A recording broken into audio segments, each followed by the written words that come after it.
अस्सलाम वालेकुम एवरीवन। हम लोगों ने सब फर्टिलिटी का टॉपिक स्टार्ट किया था और उसमें हम हिस्ट्री तक कर चुके हैं और अब हम देखते हैं एग्जामिनेशन में क्या देखना होता है। ये कोई इतनी लंबी चौड़ी बात नहीं है।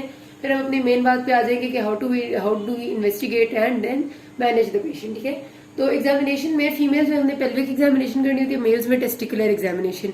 पेल्विक एग्जामिनेशन का मतलब है कि जब आप सिंपली देखते हैं थ्रू वजाइना और आप उसकी मतलब वो हाथों से बाय मैनुअल पेल्विक एग्जामिनेशन करते हैं, तो उसमें you can feel any maths adnexal maths आपको पता चल जाएंगी। कोई भी मैथ्स अगर आपके एरिया ऑफ द सर्विक्स में या ऊपर कहीं पर पड़ी हुई है तो वो आपके हाथ को फील हो जाती है, या फिर अगर कहीं टेंडेनेस है या फिर कोई फाइब्रॉइड है तो मोस्ट प्रॉब्ली अगर बड़े साइज के तो आपको मिल जाएगा।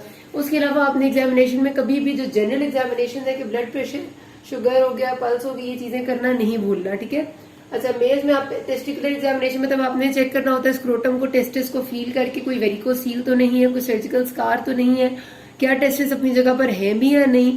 उसके अलावा कॉर्ड इंटैक्ट है तो जितना आप फील कर सकते हैं हाथ से आपने हर नॉर्मल चीज फील करनी होती है along with the associated investigation of blood pressure, sugar, क्योंकि ये चीजें अफेक्ट करती हैं। ठीक है, अब आ जाते हैं हम इन्वेस्टिगेशन पे, जो हमारी सबसे मेन चीज है जो कि डायग्नोसिस को एस्टेब्लिश करेगी मोस्ट प्रोबेबली।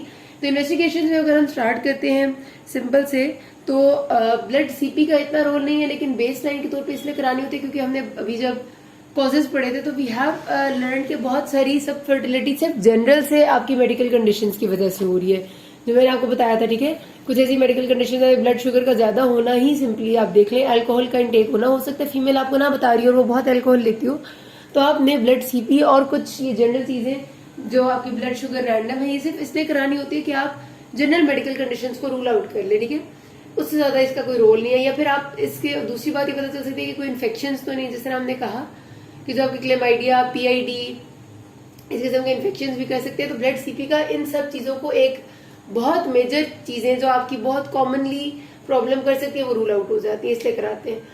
फिर blood hormonal profile, blood hormonal profile से मुराद है आपकी यही वाली एफएसएच, एलएच, ईस्ट्रोजन, प्रोजेस्टेरोन। ठीक है, मेनली ब्लड हार्मोनल प्रोफाइल जो इसमें हम लेंगे वो एफएसएच, एलएच और ईस्ट्रोजन लेंगे, लेकिन प्रोजेस्टेरोन भी लिख लेते होते हैं। ठीक है, लेकिन मेन आपने यही तीन लिखना है क्योंकि प्रोजेस्टेरोन इनके रिजल्ट में आता है। अच्छा, तो ब्लड हार्मोनल प्रोफाइल इस वजह से करानी है क्योंकि इसी से तो पता चलेगा कि आइदर हमारी पिट्यूटरी के लेवल पे प्रॉब्लम है, अगर एफएसएच-एलएच आई नहीं हो सकते, पिट्यूटरी के लेवल पे प्रॉब्लम हो सकते हैं, एफएसएच-एलएच के लेवल बहुत रेज हो लेकिन ओवरी खराब हो और ईस्ट्रोजन रिलीज ना हो रहा हो, जिस तरह के पॉलीसिस्टिक ओवेरियन डिजीज में हो जाता है।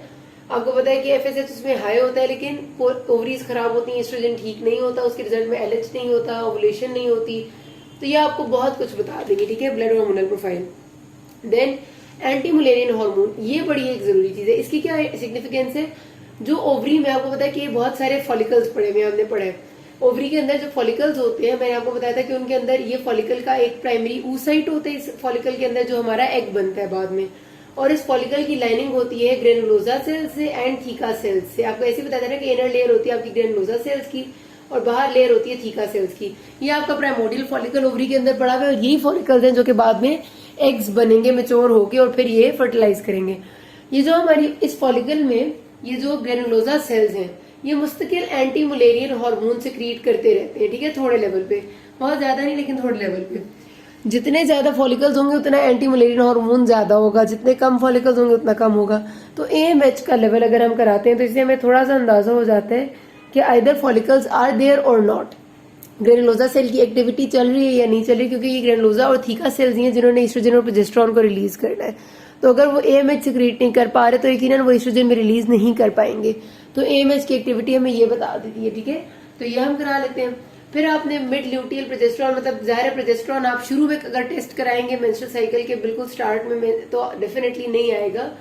जब आपका ल्यूटियल फेज आ जाए और आपको पता है कि आप प्रोजेस्टेरोन हाई होना चाहिए, उस टाइम आप इसका लेवल करा के देखें तो इससे पता चलेगा कि अदर इसमें प्रॉब्लम तो नहीं आ रही। फिर वही बात आ जाती है आपके कुछ जनरल टेस्ट की, थायराइड फंक्शन टेस्ट, क्योंकि अगर आपका हाइपोथायराइडिज्म होता है तो उसके साथ इनफर्टिलिटी होना बहुत कॉमन है। प्रोलैक्टिन, क्योंकि प्रोलैक्टिनोमास अगर पिट्यूटरी में बने होते हैं तो वो एफएसएच और एलएच को रिलीज नहीं होने देते, उसकी वजह से प्रॉब्लम होती है। टेस्टोस्टेरोन, क्योंकि अगर आपका कुछ ऐसी चीजें होती हैं जो एंड्रोजन एक्सेस के किस्से होते हैं जिसमें या तो आपका एड्रीनल ग्लैंड टेस्टोस्टेरोन ज्यादा बना रहा होता है या फिर इधर से आपके जेनिटल ऑर्गन से ज्यादा बन रहा होता है, उसके रिजल्ट में ईस्ट्रोजन नहीं आ पाता और ईस्ट्रोजन नहीं होगा तो ये प्रोसेस रुक जाएगा हमारा। ठीक है, एंड देन आपने कभी भी एक बात नहीं भूलनी कि आपने पेशेंट को हमेशा क्लेमाइडिया के लिए टेस्ट जरूर कर लेने, ठीक है। क्लेमाइडिया के लिए टेस्ट इसलिए करना जरूरी है कि इससे पहले कि आप कोई इन्वेसिव प्रोसीजर करेंगे तो सारे के सारे आपके ब्लड के टेस्ट थे। इससे पहले कि आप अगले प्रोसीजर्स पे जाएं आप पहले चेक कर लेते कि सिंपल इन्फेक्शन हमसे जो रह तो नहीं गए। और वैसे भी अगर पेशेंट को आपने असिस्टेड रिप्रोडक्टिव टेक्निक्स पे डालना होता है तो ART के लिए उससे पहले आप हमेशा पेशेंट की HIV, hepatitis B, C and chlamydia, gonorrhoea की टेस्टिंग करते होते हैं, क्योंकि कोई भी असिस्टेड रिप्रोडक्टिव टेक्निक आपकी सही से नहीं चल पाती अगर आपने इनको टेस्ट ना किया हो, ठीक है। तो आपने करना होता है। देन उसके बाद फिर जब आपको और किसी चीज का नहीं पता चलता, you have to do transvaginal ultrasound scan. This is extremely important क्योंकि ये आपको अंदर का बहुत कुछ बता देगा। यूट्रस की एबनॉर्मेलिटीज, सर्विक्स की कोई ऐसी एबनॉर्मेलिटी जो हमें नजर नहीं आ रही थी, फिलोपियन ट्यूब्स की एबनॉर्मेलिटी, एडनेक्सा में कोई मास पड़ी हुई है, ओवरीज का स्ट्रक्चर क्या है, साइज, पोजीशन, सब कुछ इसमें पता चल जाते हैं। एंड देन उसके बाद जो एक बहुत इंपॉर्टेंट चीज पता चलती है वो है आपका enteral follicular count. Enteral follicular count का मतलब है कि कितने फॉलिकल्स अभी पड़े हुए हैं जो हमें नजर आ रहे हैं ट्रांसवेजाइनल अल्ट्रासाउंड स्कैन पे इनसाइड द ओवरी, वो आपके एंट्रल फॉलिकुलर काउंट होता है। ये जो AFC है ना, ये हर महीने पेशेंट का वेरी कर सकता है, लेकिन बेसिकली देखिए ना, मैंने आपको बताया कि हमारे पास जब ड्यूरिंग इंट्रायूट्राइन लाइफ फॉलिकल्स बनते हैं तो प्राइमोडियल फॉलिकल की स्टेज में होते हैं। हर मेंस्ट्रुअल साइकिल में जब ये थोड़े थोड़े से मेच्योर होते हैं तो इनका नाम बन जाता है एंट्रल फॉलिकल्स, ठीक है। जो मेच्योर होंगे, सारे तो मेच्योर नहीं होंगे ना, जाहिर है, प्राइमोडियल फॉलिकल्स तो बहुत सारे हैं सारे तो मेच्योर नहीं होते, जो मेच्योर होते हैं वो एंट्रल फॉलिकल्स बन जाते हैं। अब ये एंट्रल फॉलिकल्स हर मेंस्ट्रुअल साइकिल के मतलब हर दफा के जो महीना है उसमें थोड़े बहुत वेरी कर सकते हैं, लेकिन हर फीमेल के एंट्रल फॉलिकल जब आप ट्रांसवेजाइनल अल्ट्रासाउंड स्कैन पे देखें तो 6 से 10 के दरमियान में तो होने ही चाहिए। अगर 6 से कम नजर आते हैं, आप अल्ट्रासाउंड स्कैन करते हैं, आप ओवरी को देखते हैं, ओवरी में आपको नजर आने चाहिए कि कितने ऐसे फॉलिकल्स हैं जो इस वक्त एंट्रल फॉलिकल्स हैं, यानी कि जो प्राइमोडियल से अगली स्टेज में आ चुके हैं। अगर वो 6 से भी कम नजर आते हैं तो इसका मतलब ये है कि फीमेल को इनकी वजह से सब फर्टिलिटी होती है कि 6 से कम का प्रिपेयर होने का मतलब ये कि ओवुलेशन के चांसेस बहुत कम हो जाते हैं, ठीक है। तो ये आपकी बड़ी इंपॉर्टेंट चीज होती है। और इसी को आप दूसरी चीज जो AFC से आप चेक करते हैं वो ओवेरियन रिजर्व होता है, ठीक है। ओवेरियन रिजर्व का मतलब है कि कितने प्राइमोडियल फॉलिकल्स अब ओवरी के अंदर रह गए हैं जो कि आपके आइंदा आने वाली जिंदगी में इस्तेमाल हो सकते हैं, वो ओवेरियन रिजर्व होते हैं। कभी भी जब अपने ओवेरियन रिजर्व चेक करना होता है तो आप उसके लिए 2 पैरामीटर्स इस्तेमाल करते हैं। एक ही वाला एंट्रल फॉलिकुलर काउंट वाला होता है कि एंट्रल फॉलिकुलर काउंट आप ट्रांसवेजाइनल अल्ट्रासाउंड स्कैन करते हैं और आप देखते हैं कितने आपको एंट्रल फॉलिकल्स नजर आ रहे हैं, not talking about primordial. Primordial की मेच्योर फॉर्म एंट्रल होती है। Enteral should be between 6 to 14 या 6 to 10। अगर लेस देन 4 आ रहा है, कुछ जगह कहती हैं अगर आप थोड़ा वो लेंगे ना 6 to 10 कहेंगी, और कुछ जगह कहती हैं 4 to 16, ठीक है। लेस देन 4 आ रहा है तो मतलब ये कि बहुत ही कम है और बहुत मुश्किल है होना, और मोर देन 16 आ रहा है तो इसका मतलब ये है कि गलत स्टिमुलेशन हो रही है, कि बहुत ज्यादा स्टिमुलेट हो रही है, तो भी प्रॉब्लम हो सकती है। तो ये आपका ओवेरियन रिजर्व का एक अच्छा मार्कर होता है एंट्रल फॉलिकुलर काउंट, लेकिन 100% ठीक नहीं बता सकता। दूसरी चीज जो आप ओवेरियन रिजर्व के लिए चेक कर सकते हैं वो है आपका एंटी मुलेरियन हार्मोन, ठीक है। जिस तरह मैंने आपको बताया है कि anti Mullerian hormone granulosa cells produce करते हैं, और ये किसी भी मजीद हार्मोनल चेंजेस के साथ चेंज नहीं होता इसका लेवल। मतलब हर महीने में GnRH आ रहा है, FSH आ रहा है, LH आ रहा है, उसमें इसका लेवल एक ही रहता है।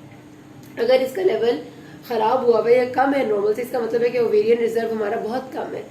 तो ये भी एक इंडिकेटर है, but not 100% sure. Again ovarian reserve normally 35 years के बाद वैसे भी कम ही हो जाता है, एंड मोर ओवर जो क्वालिटी ऑफ एग्स है ना वो भी काफी डिक्रीज हो चुकी होती है। इसकी वजह से वैसे ही ओवुलेशन का चांस कम होता है।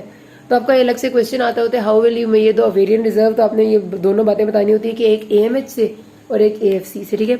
देन फिर आपने अगली चीज एक इन्वेस्टिगेशन करनी होती है, वो होती है ट्यूबल असेसमेंट, या फिर उसको आप कह सकते हैं ट्यूबल पोटेंसी चेकिंग, ठीक है।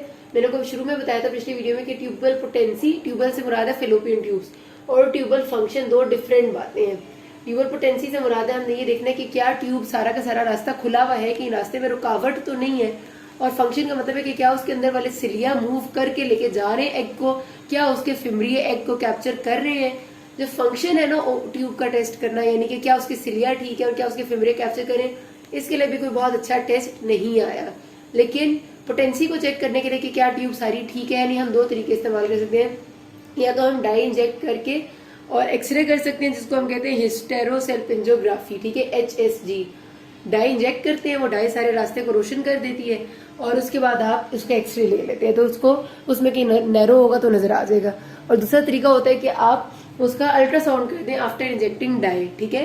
तो डाई इंजेक्ट करेंगे उसी तरह से, और फिर आप अल्ट्रासाउंड करके उस रोशन रास्ते को देख लेंगे, उसको हम कहते हैं स्टेरो कंट्रास्ट साइनोग्राफी। बुक में लिखे हुए नाम आसान तरीन लफ्जों में डाई के साथ एक्सरे और डाई के साथ अल्ट्रासाउंड है, ठीक है।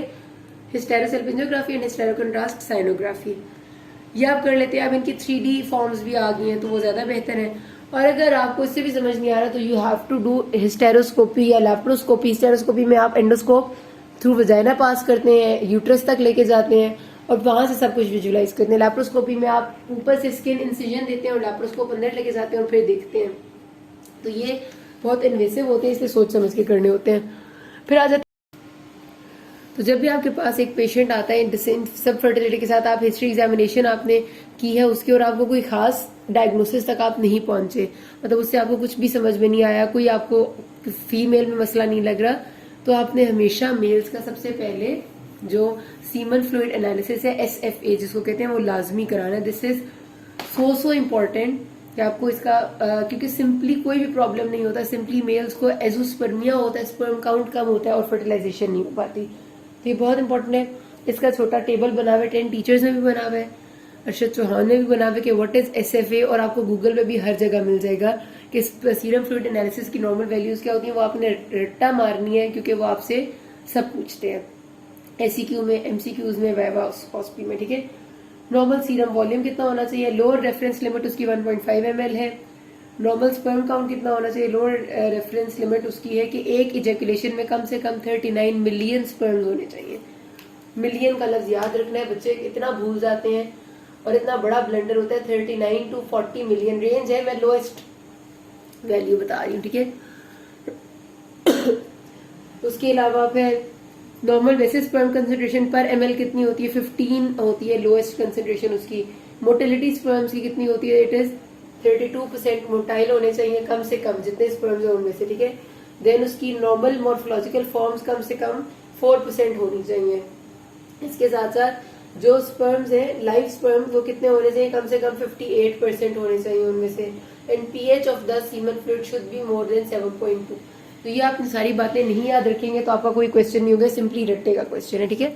ये बहुत जरूरी है इसलिए क्योंकि अगर आपके फ्लूइड में स्पर्म्स कम हो, स्पर्म्स मोटाइल कम है, मोटाइल नहीं है ऐसे ही, या स्पर्म्स लाइव नहीं है, मरे हुए होते हैं, pH इसकी कम होगी तो स्पर्म जिंदा नहीं रह सकेंगे, टेम्परेचर खराब हो गया, तो ये सब कुछ आपकी स्पर्म को खराब करेगा, फर्टिलिटी नहीं होने देगा। तो फिर आपने उसके जो भी मसला होता है उसको डील करना होता है। अगर एक पे आपका एबनॉर्मल आता है एक सीमन फ्लूइड एनालिसिस, तो आप पेशेंट से कहते हैं कि वो सब्र करेगा फॉर 3 मंथ्स और दोबारा आप उसका SFA करेंगे, कि ऐसा ना हो कि पहले वाला किसी और मसले की वजह से खराब आ गया हो। और जब आप SFA करते हैं तो पेशेंट को ये बताते हैं कि हमने आपकी सीमन फ्लूइड का एनालिसिस करना है, सो आप 2-4 दिन कम से कम इजैकुलेट नहीं करेंगे इजैकुलेशन, और उसके बाद आप अपना सीमन फ्लूइड देंगे ताकि we can get the correct results, ठीक है। अच्छा, आप उसमें ये मैंने बताया कि सारा जो मोटाइल काउंट है स्पर्म्स का वो भी देखते हैं। एंड देन एडिशनली अगर आपने कुछ देखना हो तो आप ल्यूकोसाइट काउंट भी चेक कर सकते हैं, क्योंकि कभी कभार सीमन फ्लूइड में ल्यूकोसाइट्स होते हैं। स्पर्म एंटीबॉडीज भी चेक कर सकते हैं, कभी कभार स्पर्म के खिलाफ अपनी बॉडी एंटीबॉडीज बना रही होती है, ठीक है। एंड देन आपको इससे कुछ अंदाजा हो सकता है, जो मेल्स होते हैं आप सपोज एजोस्पर्मिया के, यानी जिनमें स्पर्म काउंट कम होता है या नहीं होता, उसमें फिर आपने देखना होता है क्यों नहीं है। हार्मोनल प्रोफाइल आप कराते हैं, serum FSH, LH and testosterone. हो सकता है उसके टेस्टोस्टेरोन ही नहीं बना रहे, स्पर्म कैसे बनेगा। हो सकता है उसके सर्टिलाइज सेल्स जिन्हें उसको मेच्योर करवाना है स्पर्म्स को, वो ही सपोर्टिव नहीं है, तो you have to do hormonal profile. हो सकता है उसका FSH, LH ही ना आता हो सही से, ठीक है। तो आपने बताना होता है पेशेंट को, उसका टेस्ट कराना होता है। एंड देन उसके फिर देखना है, क्योंकि फीमेल मेल्स की जो कैरियोटाइपिंग है, मैंने जिस तरह को बताया कि क्लाइनफिल्टर सिंड्रोम हो सकता है और सिंड्रोम्स हो सकते हैं, उसमें प्रॉब्लम आ सकती है। Karyotyping and cystic fibrosis screening, क्योंकि सिस्टिक फाइब्रोसिस जो आपका ट्रांसपोर्टर डिसऑर्डर, ट्रांसपोर्ट चैनल्स खराब होते हैं, क्लोराइड ट्रांसपोर्ट चैनल्स, उसमें सीमन फ्लूइड भी खराब हो जाता है, तो उसके लिए स्क्रीनिंग करनी होती है। फिर कुछ और प्रॉब्लम्स ये होती है कि वाई क्रोमोजोम पे ना जो जीन है, हमने पढ़ा था ना कि SRY gene present on Y chromosome, is responsible for determination of male जो सारा का सारा बॉडी है, ठीक है। कभी कभार इस वाई जीन जो SRY क्रोमोसोम SRY जीन और वाई क्रोमोसोम है, इसकी म्यूटेशन होती है। इतनी म्यूटेशन को नॉर्मली पाकिस्तान में तो बिल्कुल भी चेक नहीं किया जाता, लेकिन ये भी कॉज होती है सब फर्टिलिटी का, और इसको ट्रीट करना भी इम्पॉसिबल सी बात होती है क्योंकि ये जेनेटिक म्यूटेशन है।